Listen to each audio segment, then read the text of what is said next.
En el siglo XVIII, algo maligno acechaba en las tranquilas colinas de Gévaudan, Francia.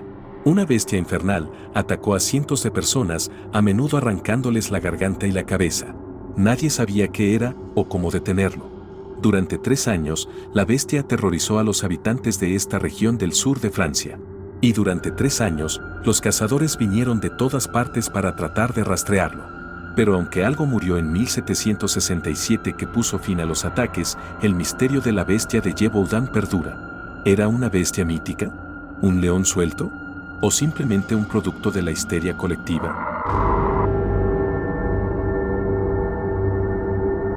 La historia está repleta de terribles monstruos que han aterrorizado a la humanidad a lo largo del tiempo. El cíclope acechaba a los antiguos griegos, el abominable hombre de las nieves mora en lo profundo del Himalaya, y de vez en cuando, Godzilla pisa con fuerza la ciudad de Tokio. Los franceses también tienen su propia y temible criatura, y a diferencia de las demás, esta era real. Así es como se dio en llamar a la bestia de Gévaudan. Gévaudan, un lugar enigmático en el sur de Francia, resultaba tan misterioso como el propio monstruo que lo habitaba. Era una región remota y aislada, donde las fuerzas de la naturaleza no habían sido completamente domadas. Se convertía en el escenario perfecto para un cuento de hadas al estilo de los hermanos Grimm, protagonizado por una criatura posiblemente sobrenatural. Pero para los aldeanos atacados, la realidad era mucho más brutal que cualquier cuento.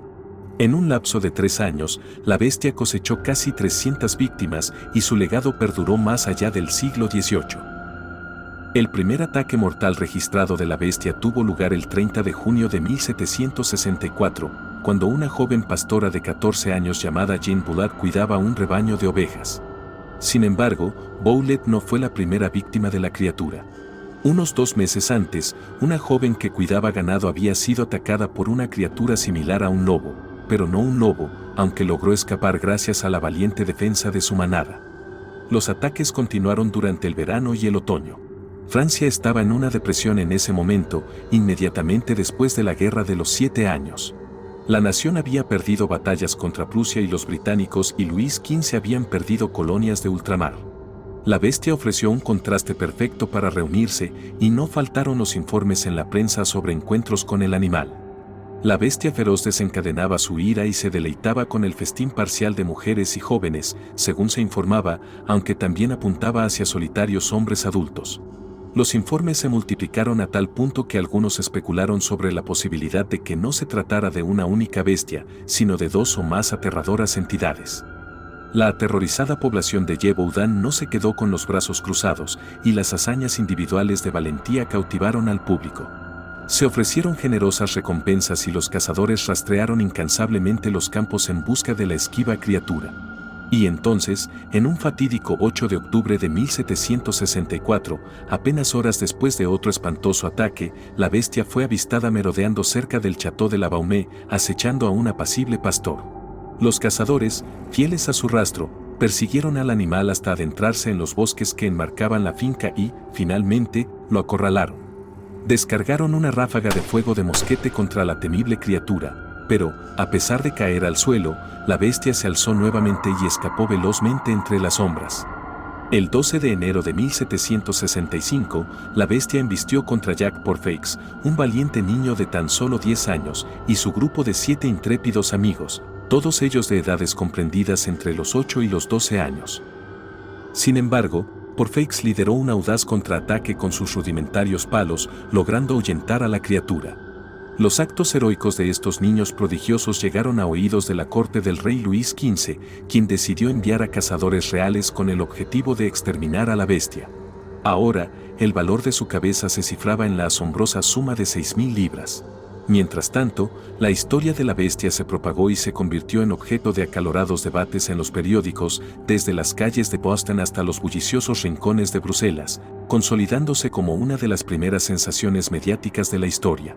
Entre las inolvidables proezas de valentía se encuentra la de Marie Jean Vallée, una joven de 19 o 20 años, quien el 11 de agosto de 1765 fue atacada por la bestia mientras cruzaba el río Desges en compañía de su hermana. Armada tan solo con una bayoneta sujeta a un poste, Vallée logró embestir el pecho de la bestia. Aunque la criatura escapó, Valette pasó a ser conocida como la Amazona y la doncella de Gévaudan, cuya destreza era cantada por los labios asombrados. El 20 de septiembre de 1765, François-Antoine, un veterano de 71 años y portador de armas del rey, junto a su sobrino, dispararon contra un imponente lobo cerca de una abadía en Chasses. Se suponía que este lobo era la bestia que había sembrado el terror. No obstante, los ataques resurgieron con renovada ferocidad en diciembre. En esta ocasión, la bestia parecía presentarse con un comportamiento distinto, al menos en su actitud. Donde anteriormente el temor vacilaba en su corazón ante la presencia del ganado, ahora mostraba una impávida indiferencia.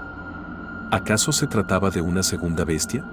La corte real, en un acto de desidia deliberada, optó por ignorar estos nuevos ataques, insistiendo en que Antoine había dado caza a la criatura.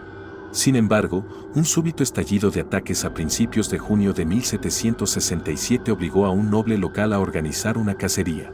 Y fue así como, el 19 de junio, uno de los cazadores, un lugareño de pura cepa, apuntó certero a un lobo en las escarpadas laderas del monte Mouchet. La autopsia del animal reveló restos humanos en su interior y los testigos afirmaban que el animal carecía de las características propias de un lobo, tal como lo describieron. Los ataques finalmente cesaron, pero aún persistían dudas sobre si la criatura abatida por Chastel era realmente una bestia o, por el contrario, un lobo enmascarado con apariencia de engaño.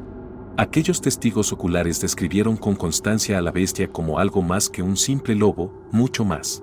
Algunos la compararon en tamaño con un ternero o a veces, un caballo.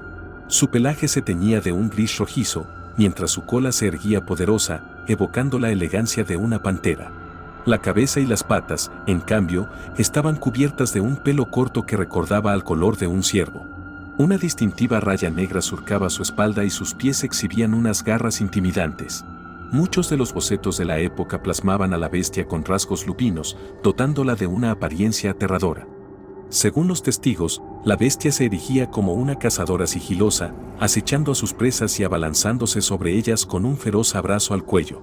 Las heridas encontradas en los cuerpos eran típicamente en la cabeza y las extremidades, y según se informa, los restos de hasta 16 víctimas fueron decapitados. La criatura solía deambular en las primeras y últimas horas del día, sumiendo a la población en un estado de pavor constante. Desde historiadores hasta científicos, pasando por pseudocientíficos y teóricos de la conspiración, todos han propuesto sus propias teorías sobre la verdadera identidad de la bestia. Entre los sospechosos se encuentran el lobo euroasiático, un perro de guerra acorazado, una hiena rayada, un león, una especie de depredador prehistórico, un hombre lobo, un híbrido de perro y lobo, e incluso un ser humano. Entre todas estas conjeturas, la más fantástica es, sin duda, la del hombre lobo. Además, tampoco resulta realista considerar que la bestia fuera un depredador prehistórico extinto, como un perro oso, un temible lobo gigante o un diente de hiena. La idea de que un animal de tales dimensiones hubiera logrado evadir la detección durante miles o incluso millones de años resulta sencillamente inverosímil. Por otro lado, algunos han sugerido que tras los ataques se ocultaba un asesino en serie humano. Se informó que muchas de las víctimas de la bestia fueron decapitadas, un acto que pocos animales podrían llevar a cabo. Aunque es poco probable que un asesino se aventurara a acechar a sus víctimas a plena luz del día disfrazado de bestia, aquellos que apoyan esta teoría argumentan que el asesino humano utilizaba un animal como medio para llevar a cabo sus crímenes. Ahora bien, ¿qué animal sería ese? Algunos especulan que podría tratarse de un perro de guerra acorazado, lo que explicaría su extraña apariencia y su aparente indiferencia ante los disparos de mosquete. Ciertas representaciones de la bestia, así como el animal abatido por Chastel, sugieren que se asemejaba a una hiena rayada. Se plantea la posibilidad de que una de estas hienas hubiera pertenecido a un dueño particular y, posteriormente, hubiera logrado escapar. Dado que no es nativa de Francia, su presencia habría resultado sumamente inusual. Sin embargo, no se tiene constancia de que las hienas rayadas ataquen a seres humanos. Carl van Stieg, biólogo y autor, sostiene que la bestia podría haber sido un león macho inmaduro. Al igual que la hiena, es posible que un león se hubiera escapado del cautiverio. Según los informes, la bestia era un cazador sigiloso que atrapaba a su presa por el cuello y podría incluso decapitar a una víctima. Take argumenta que un león podría exhibir estos comportamientos depredadores. Se sabe que los leones consideran a los humanos como una fuente de alimento en algunas regiones de África, aunque esos ataques son extremadamente raros. Sin embargo, en el caso de la bestia de Yeboudán, la hipótesis del león se enfrenta a una serie de desafíos, como la falta de evidencia de pelo y huellas del león en la escena del crimen. En última instancia, a pesar de los numerosos informes y las especulaciones, el misterio de la bestia de Yeboudán sigue sin resolverse por completo. Aunque muchos cazadores y valientes ciudadanos hicieron todo lo posible para detener los ataques, la verdadera identidad y naturaleza de la bestia sigue siendo objeto de debate y especulación. La leyenda de la bestia de Yeboudán ha dejado una huella indeleble en la historia y el folclore francés, convirtiéndose en un enigma que despierta la curiosidad y el temor hasta el día de hoy.